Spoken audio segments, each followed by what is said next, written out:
Bapak Ibu yang terkasih di dalam Tuhan, hari ini kita akan bersama-sama belajar tentang sebuah kenyataan iman, bahwa di dalam keyakinan kita untuk mengikut Yesus, maka ada salib yang harus kita tanggung. Kita harus belajar terus-menerus memberikan pengampunan kepada musuh-musuh kita. Firman Tuhan begitu jelas, mulai dari perjanjian lama sampai dengan perjanjian baru. Bahkan perintah Tuhan Yesus sendiri mengajarkan kepada kita untuk tetap mengasihi setiap musuh-musuh kita. Dan kita akan belajar dari konsep yang ada di dalam kitab Roma pasal 12 ayat 17 sampai dengan ayat yang ke-21. Roma 12 ayat 17 sampai dengan ayat yang ke-21.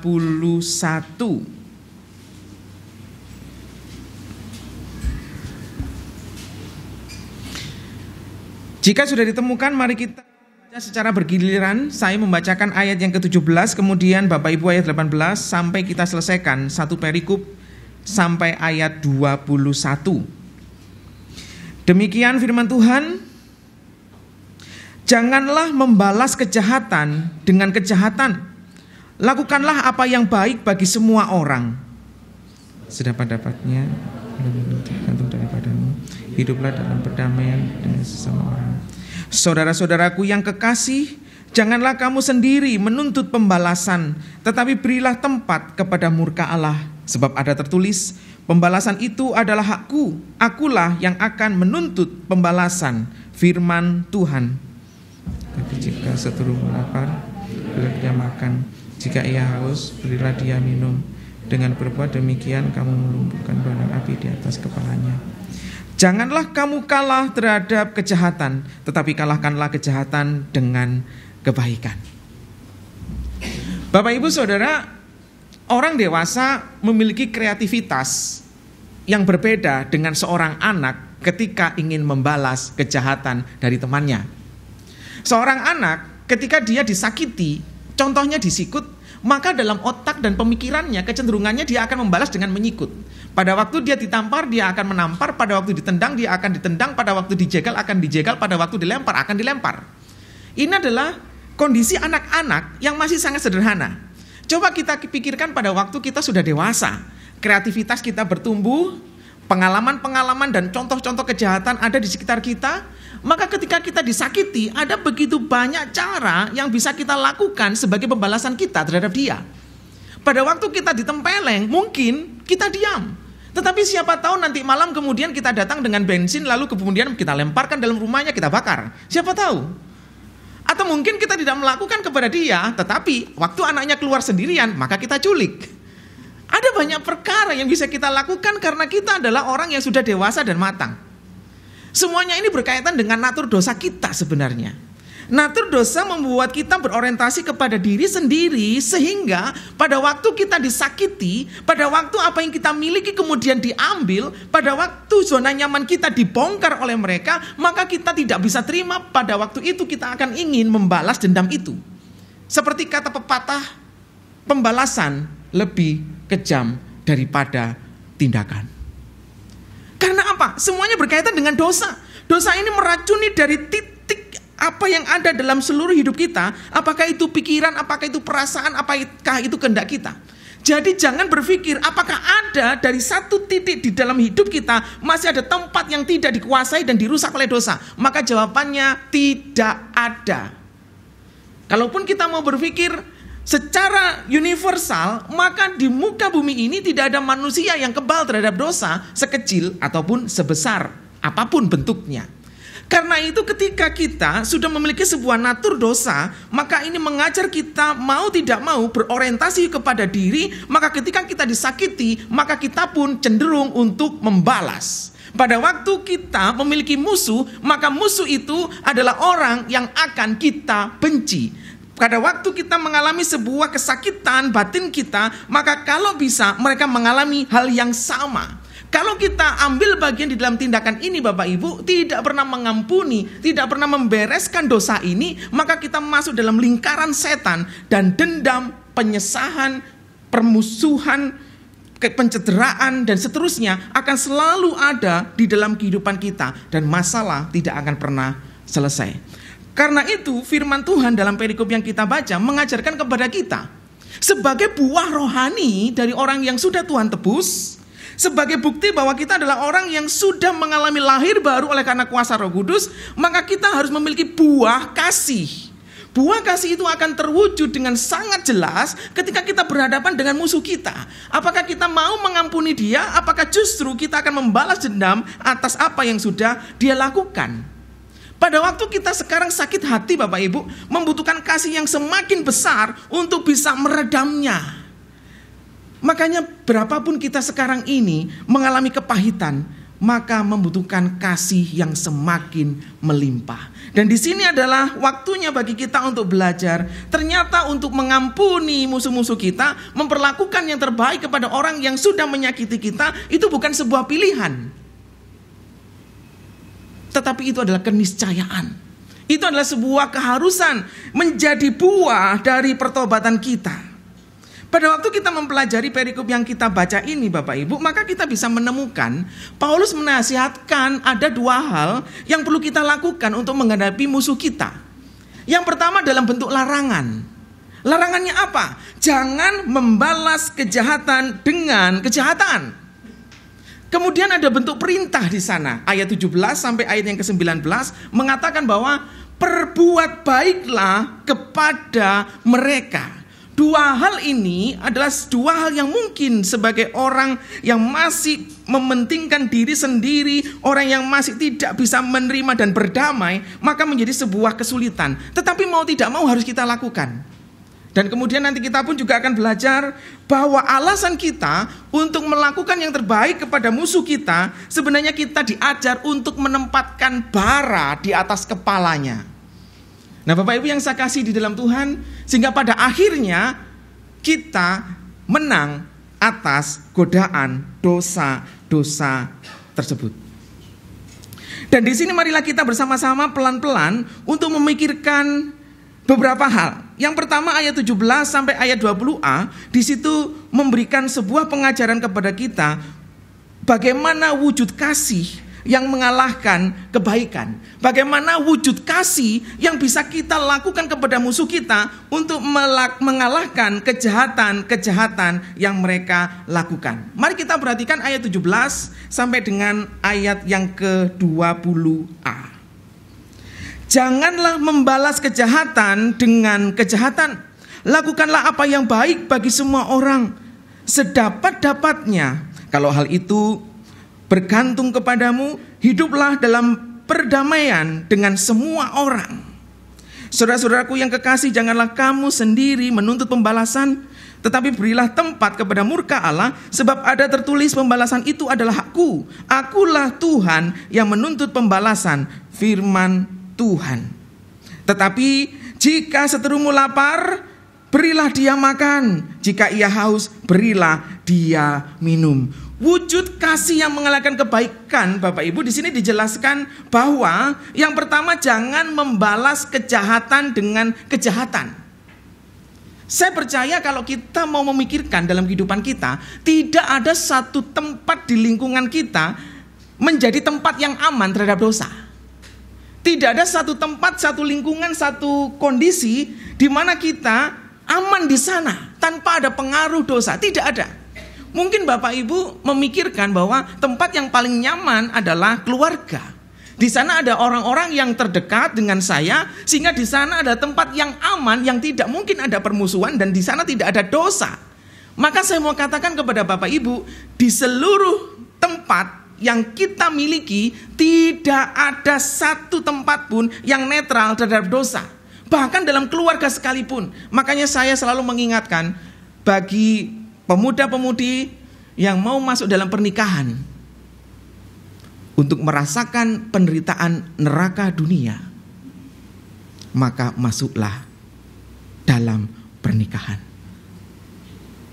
Karena apa intinya? Orang yang terdekat dengan kita masih memiliki kesempatan menjadi musuh kita. Apakah itu suami kita, apakah itu istri kita, apakah itu orang tua kita, apakah itu anak kita. Ini orang yang terdekat, apalagi orang-orang yang jauh di sana yang sama-sama bersaing untuk mendapatkan kebutuhan perut, maka kejahatan apapun bisa dilakukan. Karena itu pada waktu kita sekarang ini memikirkan tentang apa yang bisa ada di sekitar kita, maka tidak ada kesempatan kita bisa lepas dari pengaruh dosa. Bahkan Bapak Ibu, kita ini terus-menerus diuji kematangan dan kedewasaan kita di dalam Tuhan. Karena apa? Kita cenderung bisa diperlakukan tidak adil oleh siapapun. Seseorang yang bernama Griel dari Vigri, salah satu desa di Eropa gitu ya Bapak Ibu ya, mengalami sebuah fenomena yang tidak mengenakkan. Di lingkungannya pada waktu itu sudah mulai mengalami peningkatan angka kriminalitas. Ada banyak perampok, ada banyak orang yang suka menarget gitu ya. Kemudian sebagai solusinya, pada waktu orang ini keluar rumah, maka dia tidak membawa dompetnya. Barang-barang berharga dia tinggalkan di rumah. Pada waktu dia sudah ada di luar rumah, ternyata benar apa yang menjadi pemikirannya. Beberapa orang kemudian meminta uangnya, tetapi dia kemudian mengatakan, aku tidak bawa uang, aku tidak bawa dompet. Kalau tidak percaya, silakan periksa. Semua kantong saya boleh dilihat. Pasti kamu tidak mendapatkan uang. Kemudian mereka memeriksa satu persatu dengan sangat teliti. Tidak ada perhiasan, tidak ada uang yang bisa mereka ambil. Tetapi dari jauh, sayup-sayup terdengar teriakan anak kecil sambil mengacungkan dompet. Papa, dompetmu ketinggalan papa. Bapak Ibu, saya membayangkan kalau kita jadi dia, bagaimana perasaan kita? Mungkin kita kecewa, mungkin kita akan marah. Tetapi setidaknya kapanpun, dimanapun kita akan punya ujian yang seperti itu. Tidak ada tempat yang netral, tidak ada orang yang membuat kita bisa nyaman hidup tanpa ada permusuhan. Dan inilah kesempatan kita untuk belajar bahwa pada waktu kita dimusuhi sekalipun, maka janganlah membalas kejahatan dengan kejahatan. Bapak Ibu, memang ini menjadi sebuah hal yang mungkin dari kacamata dunia seolah-olah menjadi orang yang bodoh.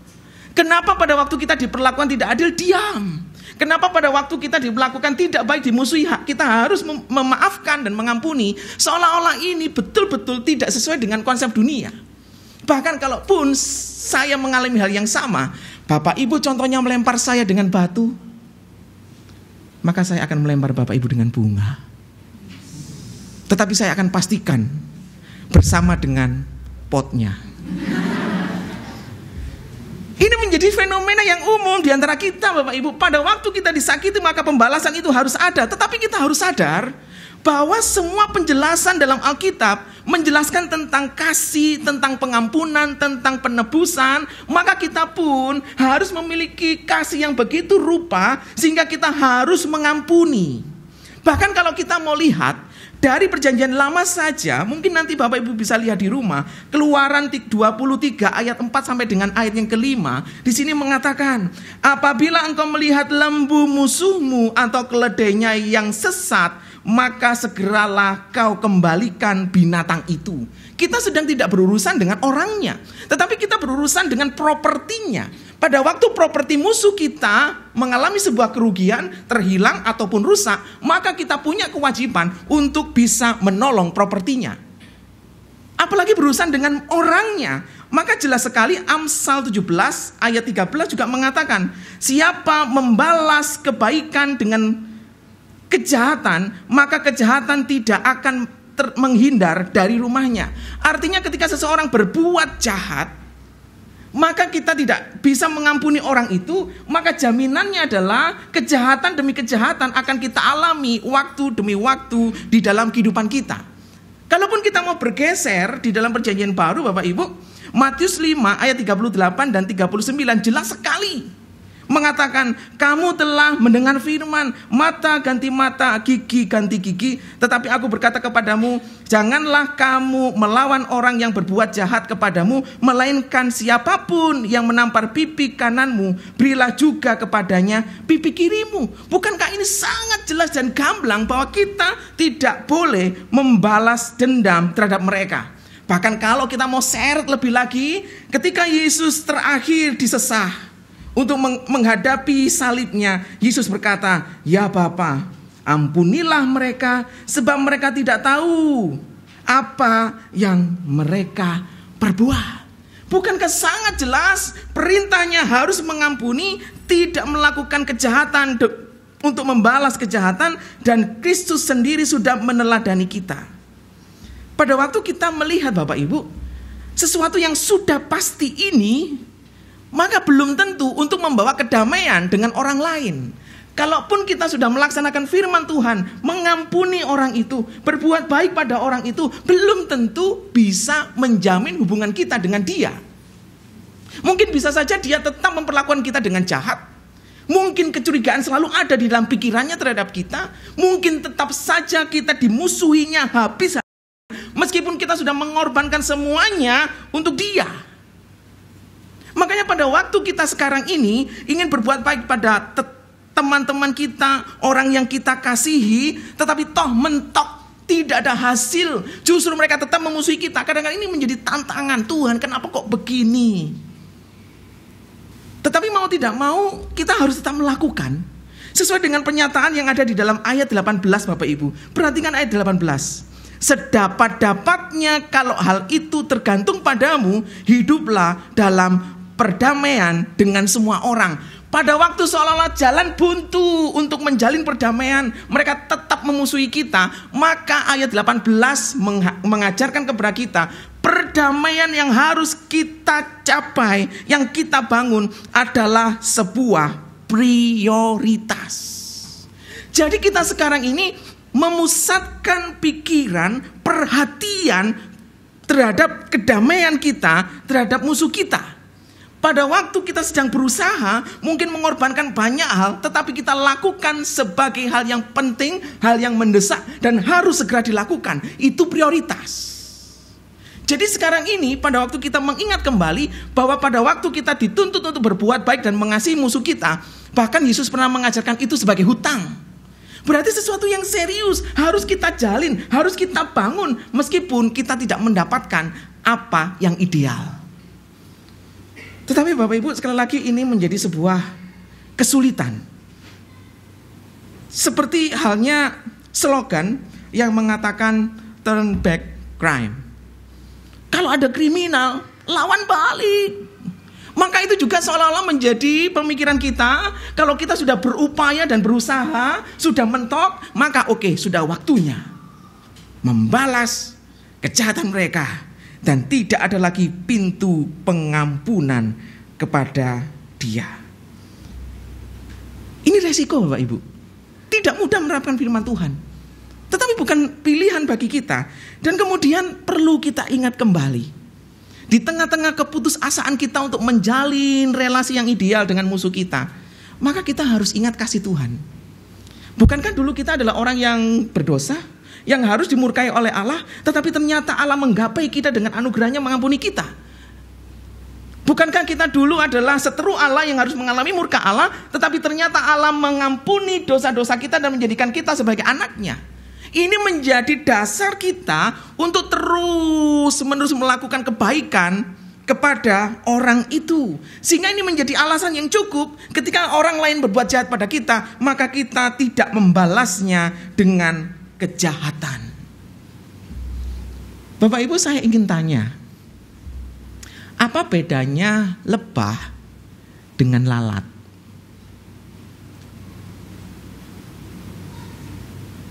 Bukan berarti saya nggak tahu loh ya, saya tahu modelnya.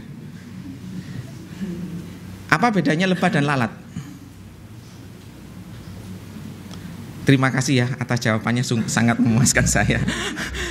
Kalau kita memikirkan lebah Bapak Ibu, lebah ini adalah binatang yang sangat kecil. Dia memiliki kepekaan kepada hal yang harum, kepada aroma-aroma bau yang manis, sehingga dia sangat peka untuk mencari madu. Dan dia selalu mencari madu kemudian membawanya pulang, selalu berkaitan dengan madu, sesuatu yang indah. Tetapi coba bayangkan lalat, kebalikannya. Lalat adalah binatang yang sangat peka dengan kotoran, dengan sesuatu yang bau, dengan sesuatu yang sangat jorok. Makanya lebah kita bisa merawatnya sehingga menghasilkan madu. Tetapi kalau lalat kita tidak bisa merawatnya karena kita nanti akan penuh dengan sakit penyakit. Bukankah demikian? Semuanya berawal dari naturnya. Lebah naturnya menyukai keberserian, harum, manis. Kemudian lalat menyukai segala macam bau, kekotoran, dan penyakit. Semuanya berawal dari naturnya. Sehingga pada waktu kita memikirkan ini, Bapak Ibu perlu ingat bahwa ketika kita memiliki pikiran-pikiran negatif, memasukkan pikiran-pikiran negatif, permusuhan, kedengkian, amarah, dendam, percidraan, maka kita seperti lalat yang peka terhadap sesuatu yang buruk. Tetapi pada waktu kita memiliki kata-kata yang manis, kata-kata yang baik, pengampunan, pengertian, kasih, dan seterusnya, maka kita diajar seperti lebah yang menghasilkan sesuatu yang positif. Karena itu saya menantang Bapak Ibu untuk memikirkan, kita ini seperti lebah atau seperti lalat. Berawal dari natur kita. Apakah betul-betul mengalami sebuah penebusan, ingin melaksanakan janji, iman, dan komitmen kita di hadapan Tuhan dalam kekudusan? Apakah kita hidup dalam manusia lama kita, di dalam setiap dendam-dendam kita? Pikirkan baik-baik hal itu, Bapak Ibu. Jadi sekarang ini tidak ada pilihan sama sekali, bahwa ketika kita menghadapi musuh, maka jangan membalas kejahatan dengan kejahatan. Lalu kemudian apa yang diajarkan oleh Paulus?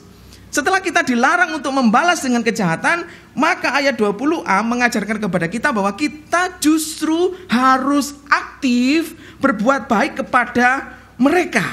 Kita harus aktif. Mungkin pada waktu kita sekarang ini menghadapi musuh kita, Bapak Ibu, kita cuekin. Dia ngomong, ya oke, terserah ada. Males aku. Ya. Atau mungkin kita menghindar, ketemu dia, wah, aduh ada orangnya. Waduh. Mungkin seolah-olah itu sudah merasa baik, ternyata tidak. Bapak Ibu, hal yang penting di sini diajarkan kepada kita bahwa perbuatan itu harus aktif. Dengan cara apa? Contohnya di sini memberikan makan dan minum. Kenapa di sana ada istilah makan dan minum? Sebenarnya bukan hanya pada waktu orang yang memusuhi kita lapar, kita hanya kasih makan. Sudah lo ya, saya sudah kasih makan lo ya. Musuh kita kemudian haus, kemudian kita kasih minum, sudah cukup lo ya. Sebenarnya ini berbicara tentang semua hal yang baik yang bisa kita lakukan kepada orang yang memusuhi kita. Apakah itu makan, apakah itu minum, ini mencerminkan kebutuhan pokok mereka. Apakah ini rasa aman kepada mereka, apakah kasih dan pengampunan kepada mereka. Seluruh hal yang baik perlu kita lakukan kepada mereka secara aktif.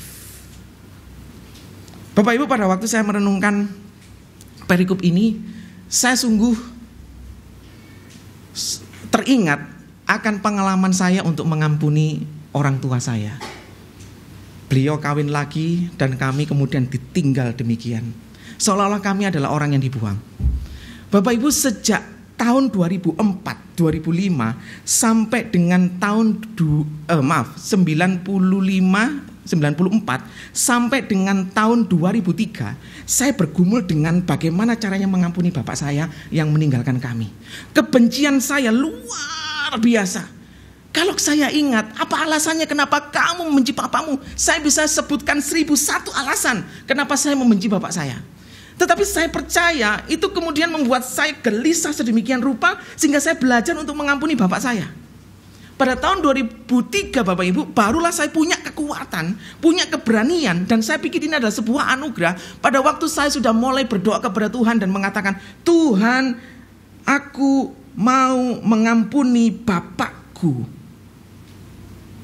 Tetapi dengan sangat bergetar dalam hati. Tetapi pada waktu saya berdoa demikian, maka muncullah pemikiran, tidak cukup hanya berdoa. Tidak cukup hanya kemudian ngomong, Tuhan sudah cukup ya, aku sudah mengampuni dia. Tidak cukup. Kemudian saya mengambil waktu tertentu. Saya ingin mencari bapak saya yang ada di kota lain. Pada waktu saya itu punya uang 250.000. Dan kemudian saya tanya di mana bapak saya tinggal. Maka paman saya hanya mengatakan, saya nggak punya alamat jelas, tapi nanti naik aja bis, lalu kemudian turun aja di pasar, di depannya Masjid Jamek, kemudian tanya aja sama semua orang di sana, pasti tahu. Bapak Ibu, kalau saya bukan orang yang aktif untuk belajar mengampuni, maka saya akan mengatakan kepada Tuhan, Tuhan sudah cukup loh ya, berdoa untuk mengampuni bapak saya sudah cukup loh ya, nggak usah datang ke sana, saya nggak tahu alamat. Harusnya saya sudah ngomong seperti itu cukup. Tetapi halangan ini saya lampaui dengan pergumulan yang sangat berat dan gentar, dengan alamat yang tidak jelas. Saya ke kota itu, kemudian saya mencari bapak saya, 1 hari tidak ketemu. Harusnya saya ngomong, Tuhan cukup ya, saya sudah mencari bapak saya loh ya, sudah cukup, harusnya saya pulang. Tetapi dalam hati saya mengatakan tidak, besok dicari lagi. Sampai malam hari itu saya memutuskan untuk menginap di masjid. Tetapi puji Tuhan, pada waktu saya menginap di sana ada orang yang menolong sehingga betul-betul menemukan papa saya. Saya tidak bisa berbuat apa-apa, bahkan mengatakan apa-apa kepada papa saya. Saya diam. Semua komunikasi berjalan sangat kaku. Tetapi ketika saya istirahat, tidur, kemudian terbangun tengah malam, saya tahu bapak saya sedang menangis di kaki saya. Saya lihat, kemudian saya pura-pura tidak tahu. Saya menghadap ke tembok dan saya menangis. Dan situ saya memperdamaikan hati saya dengan Tuhan. Ketika pagi hari datang, saya merasakan sesuatu yang indah Bapak Ibu. Beban yang begitu membebani saya bertahun-tahun. Dendam, kebencian, kemarahan kepada bapak saya yang sudah memperlakukan hal yang tidak baik pada ibu saya. Maka itu semuanya dihapuskan seolah-olah ringan. Bapak Ibu, saya kemudian membayangkan, bagaimana kalau tembok-tembok tadi tidak saya lewati, maka saya tidak akan pernah mengalami anugerah itu. Makanya saya bisa belajar bahwa pada waktu kita mengasihi musuh kita sekalipun, maka jangan pernah berhenti diam. Kita harus aktif, jangan hanya sebatas menghindar, jangan saja hanya sebatas untuk membiarkan, tetapi aktif, lakukan yang terbaik bagi orang itu. Dan anugerah akan Bapak Ibu terima. Saya punya sebuah klip pendek yang mungkin ini mengajarkan sedikit kepada kita bagaimana perjuangan aktif untuk mengampuni musuh kita.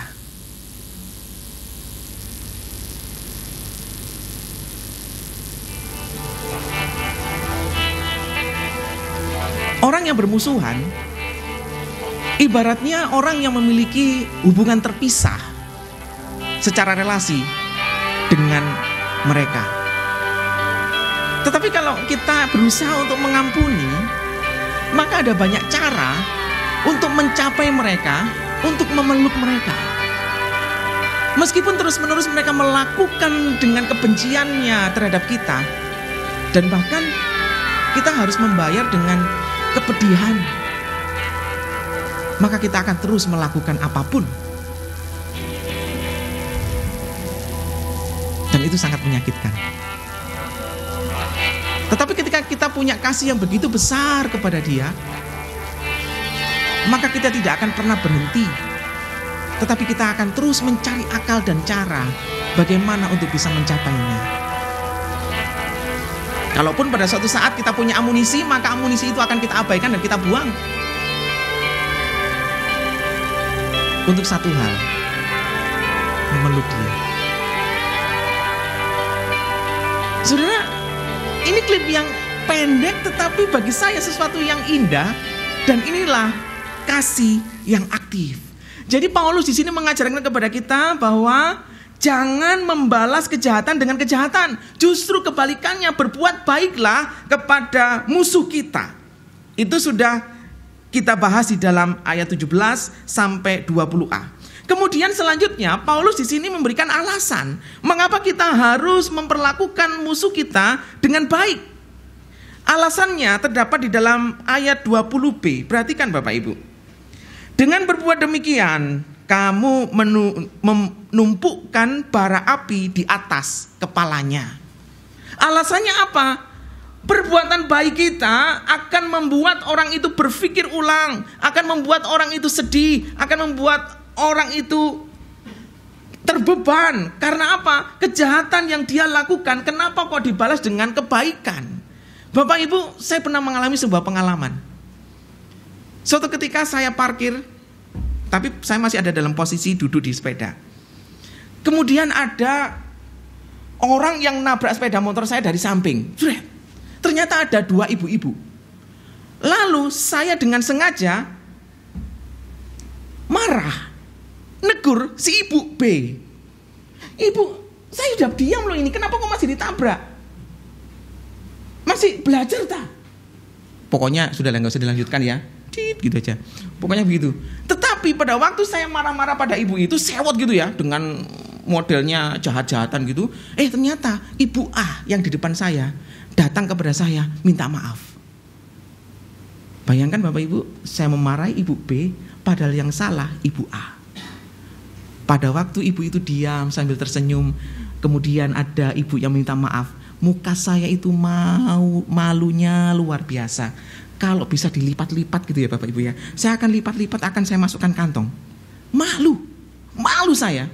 Bagi saya itu membebani saya. Bahkan beberapa waktu ketika saya bertemu, lalu namanya dia tetangga, ketika saya disapa, Mas Dodi mau kemana? Mau ke pasar Bu, tapi rasa malu. Ingat. Bapak Ibu, itu menjadi beban loh. Saya percaya Bapak Ibu mengalami hal yang sama. Bayangkan jika perbuatan baik orang lain kemudian membuat kita gelisah, membuat kita itu panas. Ini adalah contoh memupuk bara api di atas kepala orang itu. Istilah ini adalah istilah yang unik Bapak Ibu. Kenapa kok memakai istilah ini? Kalau saya mempelajari dari kata mutiara kuno dari Mesir, ini memiliki arti demikian.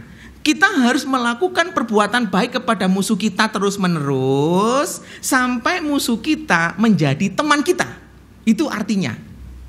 Tetapi kalau kita lihat dari sisi yang lain, pada waktu itu ada industri besi, sehingga seorang pandai besi ketika ingin membuat adonan besi, maka dia harus membuat tungkunya sangat panas dengan api yang besar dari bawah. Tetapi supaya panasnya itu merata, dia memberikan api di atas tungku itu, sehingga adonan besinya bisa maksimal. Ngerti ya? Atau gini saja lah Bapak Ibu, ibu-ibu ya khususnya yang bisa bikin kue. Ada jenis kue tertentu pada waktu kita masak di oven, ada api yang dari bawah, supaya kuenya matangnya rata, kemudian kita kasih arang di atas oven itu. Ngerti ya di sini ya? Nggak ngerti juga. Kira-kira demikian. Kita menempatkan bara api di sana. Artinya apa? Beban ada di dalam dia. Dia menghakimi dirinya atas kesalahannya. Dan pada suatu saat kita masih tetap berharap dia kembali menerima kita sebagai sahabatnya, bukan lagi musuhnya. Nah Bapak Ibu yang saya kasih di dalam Tuhan, memang sangat sulit bagi kita. Tetapi alasan kita adalah bukan karena begini. Oke, kamu tak baikin deh. Ya, tapi dalam hati dongkol, dibaik-baiki. Memang mereka sakit hati, sengaja seperti itu keliru.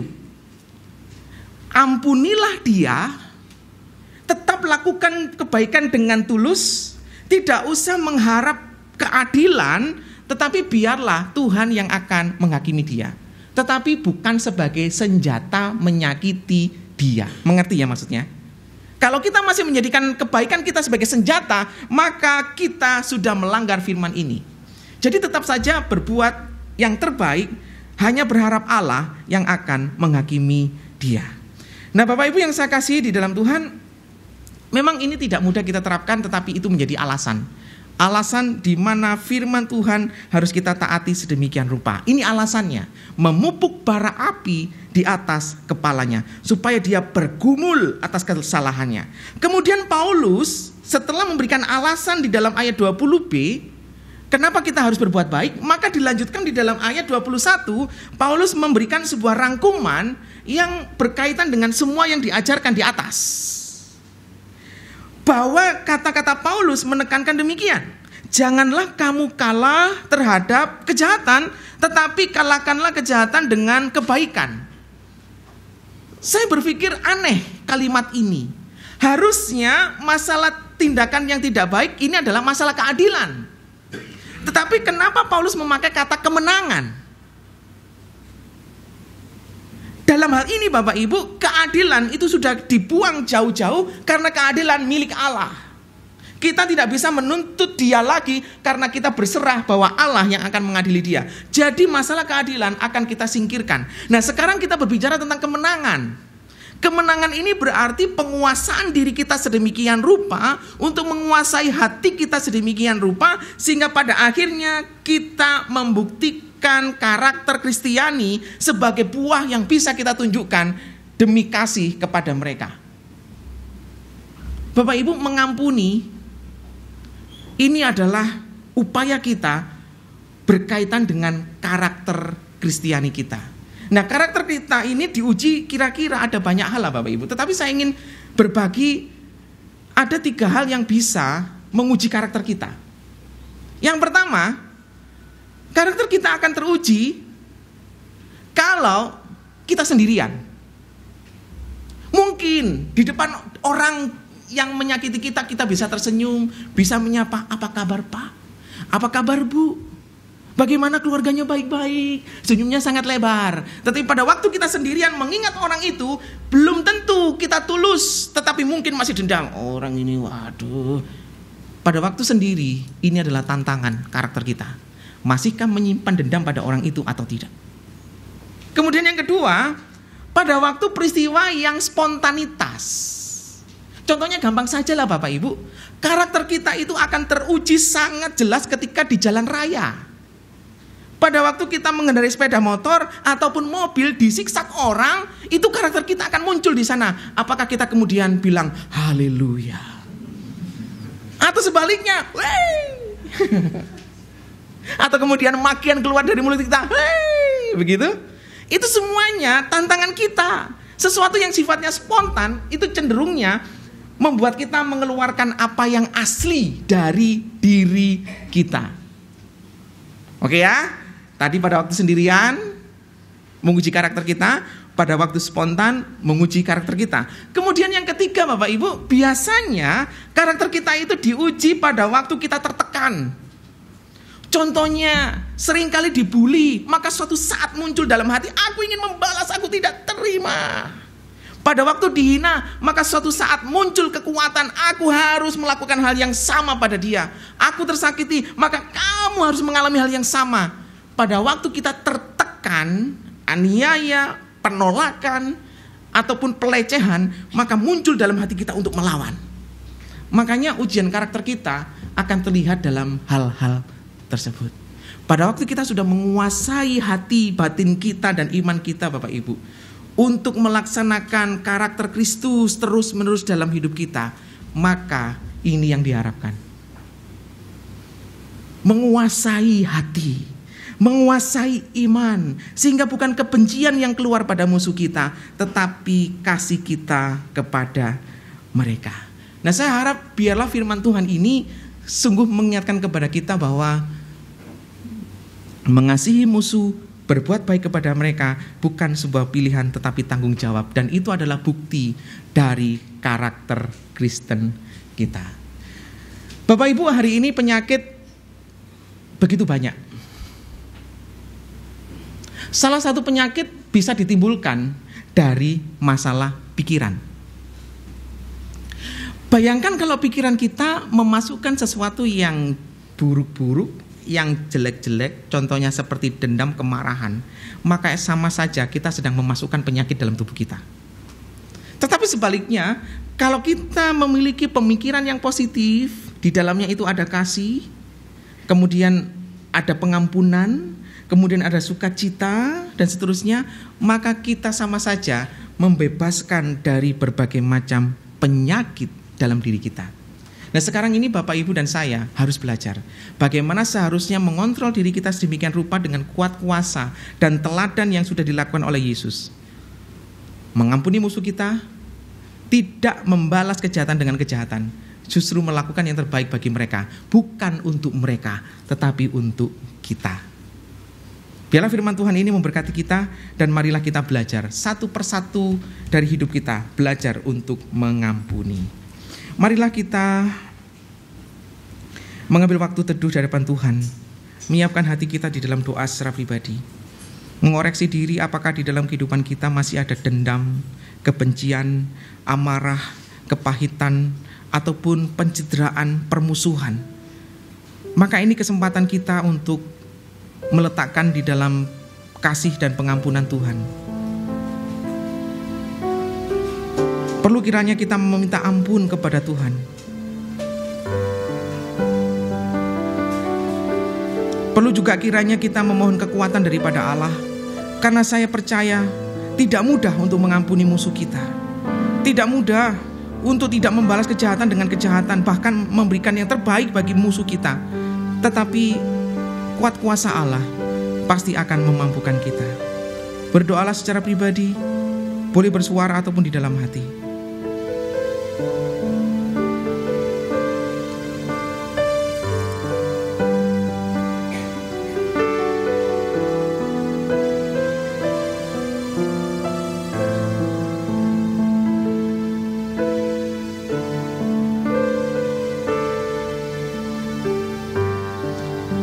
Bapa Surgawi, terima kasih untuk firman-Mu yang sederhana ini.